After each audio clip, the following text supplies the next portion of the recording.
दोस्तों स्वागत है आपका आपके YouTube channel the BR class में। दोस्तों आज के इस वीडियो में हम बात करने जा रहे हैं मैथ के कुछ ऐसे कॉन्सेप्चुअल क्वेश्चन को लेकर जिसमें हमने प्रयास किया है कि वन कॉन्सेप्ट वन क्वेश्चन के तहत आपको नए नए जो है कि क्वेश्चन लाएं और उसका कॉन्सेप्ट सिखाएं, ताकि आपको बहुत सारे ऐसे एग्जाम होते हैं जैसे कि एसएससी, रेलवे, टीचर की वैकेंसी जाती है, टेट, सुपर टेट, इसमें बहुत सारे क्वेश्चन जो है कि नए नए क्वेश्चन आते हैं जिसमें आप भ्रमित हो जाते हैं और नए नए क्वेश्चन देकर आप क्वेश्चन को सॉल्व नहीं कर पाते हैं।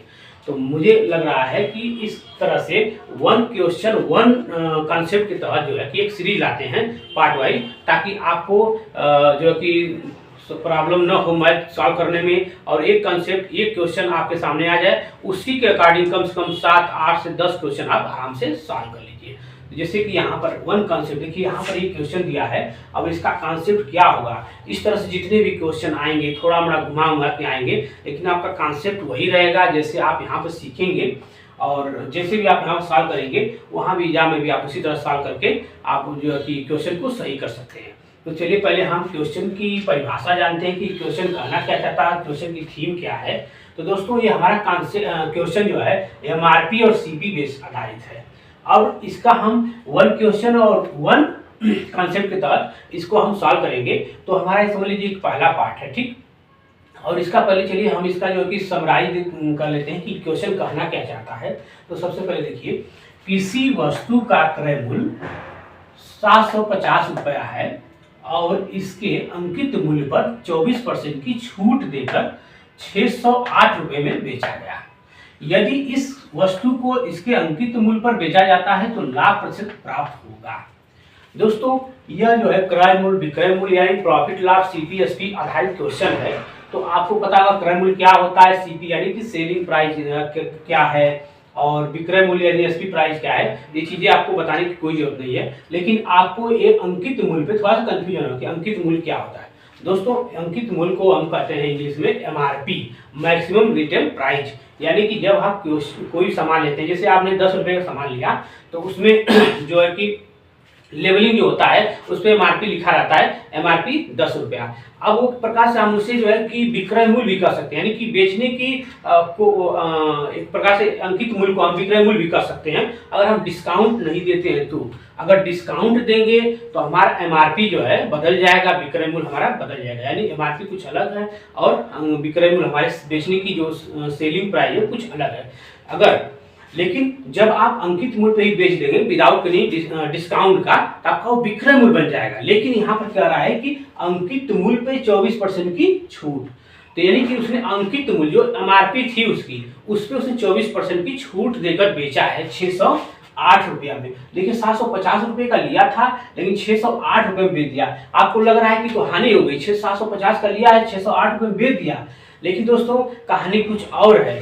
लेकिन इसे कैसे हम सॉल्व करेंगे, और देखिए यह क्वेश्चन क्या कर रहा है, देखिए वस्तु को इसके अंकित मूल्य पर बेचा जाता है, जो अंकित मूल्य उस पर बेचा जाएगा तो उसको लाभ होगा। लेकिन क्वेश्चन लग रहा है क्रय मूल्य 750 है और विक्रय मूल्य 608 है, यानी हानि हो रही है। लेकिन हम इसमें जो है पहले अंकित मूल्य निकालने का प्रयास करेंगे, इसके बाद क्वेश्चन को सॉल्व करेंगे। देखिए दोस्तों इसका कॉन्सेप्ट एग्जैक्ट क्या है, कैसे हम इस क्वेश्चन को लगाएंगे, तो वही कॉन्सेप्ट आपको यहाँ पर बताएंगे। तो चलिए वीडियो को शुरू करते हैं और क्वेश्चन को सॉल्व करने का प्रयास करते हैं। सबसे पहले हम कॉन्सेप्ट सीखेंगे। दोस्तों आराम से क्वेश्चन को सॉल्व किया जाएगा, कोई जल्दीबाजी नहीं है, क्योंकि हम इस क्वेश्चन को सीख लेंगे, इसके बाद इसके अकॉर्डिंग 10 से 15-20 क्वेश्चन भी आएंगे तो हम सॉल्व कर लेंगे। देखिए दोस्तों पहले हम यहाँ पर इसकी वैल्यू पुट कर लेते हैं। किसी वस्तु का क्रय मूल्य 750 है दोस्तों, तो सीपी कितना हो गया, सीपी यानी सेलिंग प्राइस, क्रय मूल्य जिसे कहते हैं, ये कितना हो गया 750 हो गया, ठीक।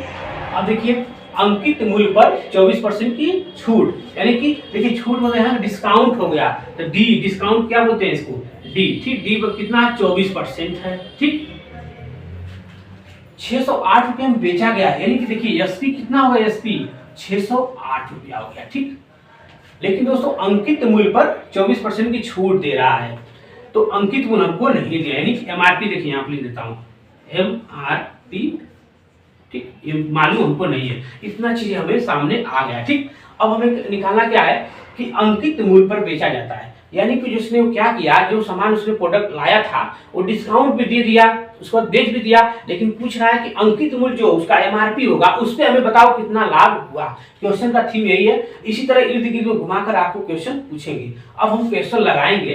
तो देखिए दोस्तों, आपको मैं बताऊं कि सबसे ज्यादा प्रयास आप करिए कि फ्रैक्शन मेथड का यूज ज्यादा करिए। फ्रैक्शन मेथड का मतलब हो गया रेशियो मेथड हो गया, कंपेयरिंग करके आप जो क्वेश्चन को जल्दी जल्दी सॉल्व कर सकते हैं। क्योंकि आप फार्मूला के चक्कर में पढ़ेंगे तो फार्मूला के चक्कर में क्या होता है कि अब जो है क्वेश्चन ऐसे आ रहे हैं कि आप कंपेयर करके उसका जो है कि रेशियो मेथड सॉल्व कर सकते हैं। क्योंकि अब जो है कि 5G 6G का जमाना चल रहा है, इसीलिए हम बहुत तेजी से क्वेश्चन को सॉल्व करेंगे। क्योंकि एग्जाम में समय कम होता है, क्वेश्चन ज्यादा होते हैं और क्वेश्चन का जो कंसेप्चुअल क्वेश्चन ज्यादा आने लगे हैं पहले की तुलना में, आपको पता ही होगा। तो चलिए देखिए, सबसे पहले हम इस तरह से क्वेश्चन आएगा। इस तरह हम देखिए, आपको मैं बताने के लिए यहाँ लिखा हूँ, लेकिन आपको लिखना नहीं है। आप क्या करेंगे, पहले अंकित मूल्य पर 24% की छूट देकर 608 रुपये बेच दिया।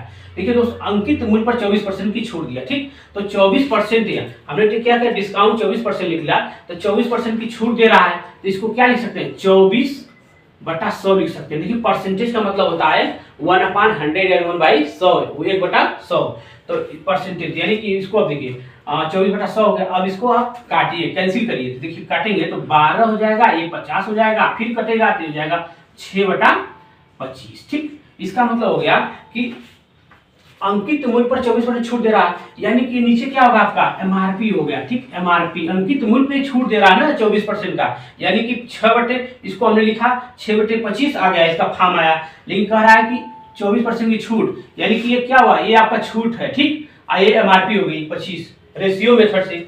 तो आपका 6 छूट है, तो अगर आपको बेचेंगे तो 25 एमआरपी है, 6 रुपया छूट दे रहा है, तो कितना में बेचेगा, 19 रुपये में बेचेगा, और टोटल 19/25, यानी कि आपका एमआरपी कितना आ गया, एमआरपी आपका आ गया 25, और ये हो गया एसपी सेलिंग प्राइस 19। अब देखिए, लेकिन दोस्तों यहाँ कह रहा है कि 608 रुपये में बेचा गया, लेकिन यहाँ कह रहा है, देखिए इसमें फ्रैक्शन क्या है 19, लेकिन एक्चुअल में हम 608 रुपये में बेचे हैं ना, तो 19 रुपये में नहीं बेचे हैं, 608 रुपये में बेचे, यानी इसके बराबर 19/608 के, ठीक। 19/608 के, तो 1 यूनिट कितना होगा, इसको भाग दीजिए 19 से, हो जाएगा 19 दूनी 38, 57, 19 दूनी 38, यानी 1 यूनिट बराबर 32 आ रहा है। यानी कि 1 यूनिट बराबर 32 के, तो 25 यूनिट बराबर कितना होगा, तो देखिए यहाँ इसको गुणा कर दीजिए 25 यूनिट, तो यहाँ जाएगा 25 गुणे 32, तो 32 दूनी 25 दूनी 50, 25 से 75, 5 80, तो टोटल 800 आपका एमआरपी अब निकल गया। अब देखिए दोस्तों, एमआरपी आपका 800 रुपये आ गया। अब देखिए, लेकिन यहाँ सेलिंग प्राइस क्या, एसीपी क्या दिया, 750 दिया, और यहाँ एमआरपी 800, ठीक। अब पूछा क्या है, इसके अंकित मूल्य में बेचा जाता है, यानी कि इस पे बेच दिया, 750 में लिया, 800 रुपये में बेचा, तो लाभ कितना होगा, तो देखिए 750 में खरीदा, 800 रुपये में बेचा, तो कितना रुपये का लाभ होगा, 50 का लाभ हो गया, ठीक। प्रॉफिट लाभ हो गया 50 का, ठीक है। लेकिन कितने को हुआ, 750 हुआ, ठीक, 750 को हुआ। और फ्रैक्शन में हमें मालूम करना है परसेंटेज विथ इसका मल्टीप्लाई 100, ठीक है। अब इसको हम काट दीजिए, 0 से देखिए 0 काटिए, 25 से काटिए, 25 दूनी 50, 25 3 75। अब देखिए इसका पूरा करिए, तो 20/3। अब इसको काटेंगे तो 3 6 18 और 2 80 3, ये परसेंटेज आपका हुआ, ठीक है। तो आपका जो कुल मिला के 6.2/3% आपका आंसर हो गया। तो इस तरह दोस्तों क्वेश्चन जो है आपको मिलेंगे 1 क्वेश्चन 1 कॉन्सेप्ट के साथ, आपको इस तरह बहुत सारे क्वेश्चन आपको देखने को मिलेंगे। तो जितने भी क्वेश्चन इस टाइप के आएंगे उसको आप इसी तरह लगाने का प्रयास करिएगा, ठीक है। तो चलिए वीडियो मिलते हैं नए वीडियो के साथ, धन्यवाद।